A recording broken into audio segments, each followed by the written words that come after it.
CISF fireman service ये सबसे अच्छी जॉब मानी जाती है क्योंकि इसमें सैलरी भी आपको ज़्यादा मिलती है, क्योंकि आपको नाम से ही पता चल रहा होगा सीआईएसएफ फायरमैन, जो कि आपका रिस्की काम है, तो उसमें आपको एक्स्ट्रा अलाउंस भी दिए जाते हैं। और मैं आपको बता दूं, इसमें पढ़ने के लिए भी बहुत समय मिलता है। यदि आप आगे तैयारी करना चाहते हैं तो आपके लिए जॉब बेस्ट होने वाली है। और आपको पता है कि कोई भी इमरजेंसी आएगी तभी आपका काम है, बाकी के टाइम आप तैयारी कर सकते हैं। तो यह सैलरी और जॉब प्रोफाइल के मामले में सबसे अच्छी पोस्ट है और आप इसे प्रेफर कर सकते हैं और आगे अपनी तैयारी के लिए बहुत सारा समय इसमें निकाल सकते हैं। तो सबसे अच्छी जॉब यह मानी जाती है।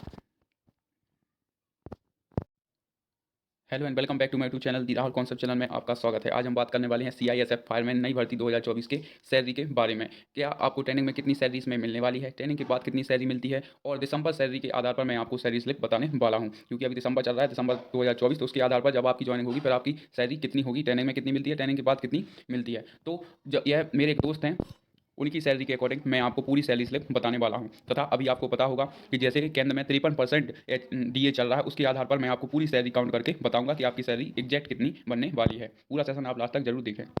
आप देख सकते हैं जैसे कि ये सीआईएसएफ फायरमैन की जॉब है, तो इसमें जो आपका पूरा कार्य होता है वो आपका आग बुझाने का होता है। मतलब ज़्यादातर आपको इसमें काम नहीं करना पड़ेगा। मतलब जैसे कि कहीं आग लग जाती है तो तभी आपका काम होगा, और यह बेस्ट जॉब है, क्योंकि यदि आप आगे पढ़ना चाहते हैं तो ये आपके लिए बहुत ही अच्छी जॉब होने वाली है, क्योंकि ज़्यादातर कहीं भी आग नहीं लगती है। और आग नहीं लगेगी तो आप अपना काम जो भी है आप अपना कर सकते हैं फ्री टाइम में। और जो मेरे दोस्त हैं उन्होंने बताया कि पूरा दिन हम लोग अपनी तैयारी में ही व्यस्त रहते हैं, क्योंकि ये ऐसी दुर्घटना कभी कभार होती है। जैसे कि आपको भी पता होगा कि आग ऐसा तो है नहीं कि रोज का रोज लगा देंगे। सीआईएसएफ कांस्टेबल बहुत सारी जॉब होती है, जैसे सीआईएसएफ कांस्टेबल, उसमें तो भाई उनको गन लेके खड़ा होना ही पड़ेगा। लेकिन इसमें ऐसा नहीं होता है। इसमें जब आपकी आग लग जाती है, कोई इमरजेंसी आती है, तभी आपको वहाँ पर जाना पड़ता है। बाकी के टाइम आप अपनी स्टडी कर सकते हैं और आगे की तैयारी आप कर सकते हैं। तो यह बहुत अच्छी जॉब है और इसमें आपको कुल 60 छुट्टी मिलती है एक साल के अंदर। और वहीं बात करें सीआईएसएफ कांस्टेबल में, तो सीआईएसएफ कांस्टेबल में आपको 45 छुट्टी मिलती है। यह पढ़ने के हिसाब से और आगे बढ़ने के हिसाब से बहुत अच्छी जॉब होने वाली है। सबसे पहले बात करते हैं बेसिक पे। सीआईएसएफ कांस्टेबल हो या चाहे फायरमैन हो, सभी का बेसिक पे होता है 21,700। मतलब जो आपका बेसिक पे होने वाला है वो 21,700 होने वाला है। और इसी पर सारी जो आपकी भत्ते हैं वो इसी पर काउंट होते हैं। और मैं आपको बता दूं, प्रत्येक साल या 3% इंक्रीज होते हैं। मतलब 21,700 का आपका 3% अगली साल इंक्रीज हो जाएगा। मान लो यदि आपकी ज्वाइनिंग दिसंबर में है और आपका जो इंक्रीज है वो एक साल बाद आपका इंक्रीमेंट लग जाएगा, वो भी 3%। 21,700 का आप 3% निकाल लीजिएगा, उतना आपका इंक्रीमेंट लग जाएगा और आपकी सैलरी उतनी बढ़ जाएगी। फिर उसके आधार पर आपके जो भत्ते हैं उसके आधार पर काउंट होने वाले हैं। तो बेसिक पे आपका 21,700 होने वाला है। अब बात करते हैं डीए की। डीए आपका 53% है। वर्तमान में जो डीए चल रहा है वो आपका 53% है, लेकिन अभी जुलाई के बाद आपका 3% या 4% सरकार बढ़ा सकती है, तो आपका 57 या 54% हो सकता है। सॉरी, 55% हो सकता है। और अभी आपको पता होगा 2 महीने पहले 50% मिलता था, लेकिन अब अपडेट हो चुका है, तो आपका डीए जो है 53% होगा। और 21,700 का 53% आपका 11,501 रुपये आपको डीए के रूप में मिलने वाला है।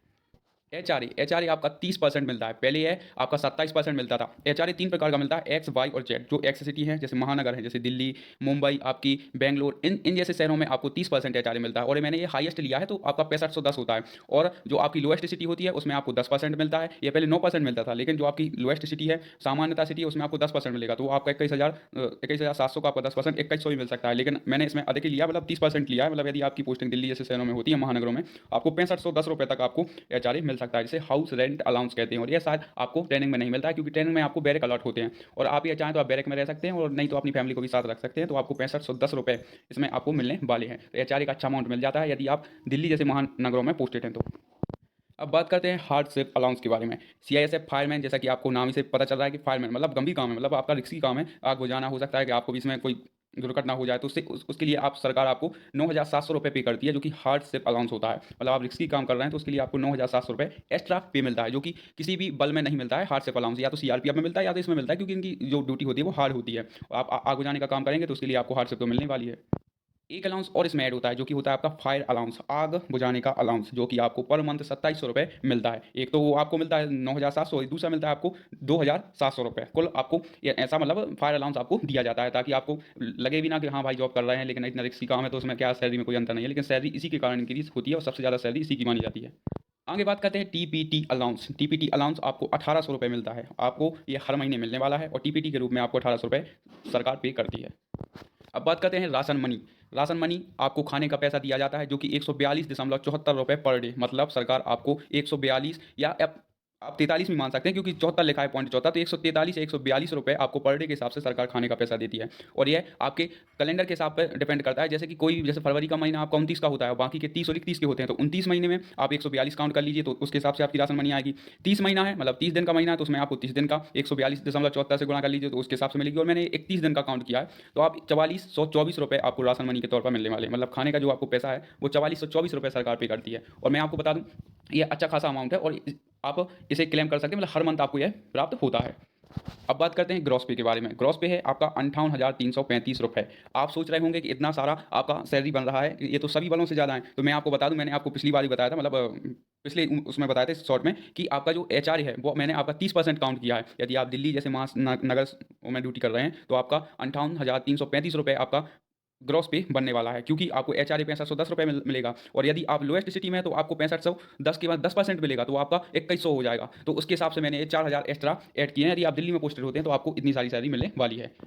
और आपका एनपीएस भी करता है, जो कि आपका 3310 रुपये करता है। तो आप उसमें से इसमें से आप 58,335 में से 3300 घटा सकते हैं, तो करीबन आपकी 54-55 हज़ार रुपये आपकी फर्स्ट सैलरी बनने वाली है पोस्टिंग के बाद। और जो यह सैलरी स्लिप आपकी केवल एक्स सिटी में है। और वहीं बात करें वाई सिटी में तो आपकी 50,000 आप मान सकते हैं, इतनी आपकी सैलरी बन जाएगी। यदि आप नॉर्मली किसी भी छोटे शहरों में पोस्टेड हैं तो आपकी कम से कम 50,000 रुपये आपकी सैलरी बनने वाली है। और ये अच्छी जॉब है, क्योंकि इसमें आपको पढ़ने के लिए आगे समय मिल जाता है अच्छा खासा, क्योंकि आपको कुछ भी काम नहीं करना पड़ता है। जब कोई इमरजेंसी आती है तभी आपको काम करना पड़ता है, बाकी के समय आप तैयारी कर सकते हैं। और अपनी जो भी आपका लक्ष्य है, जैसे यूपीएससी, स्टेट पीएससी या फिर एसएससी, कोई भी आपका लक्ष्य है तो आप उसे क्लेम कर सकते हैं। तो ये अच्छी जॉब है, अच्छी जॉब के साथ अच्छी सैलरी भी मिलती है। और यही सब जानकारी आज आपके साथ शेयर करनी थी। और इसी तरह की अपडेट पाने के लिए हमारे चैनल के साथ बने रहें। और यदि आपको मेरी न्यूज़ कोई भी ऑथेंटिक लगती हो तो आप मेरे चैनल के साथ जुड़ सकते हैं। मिलते हैं अगले सेशन में।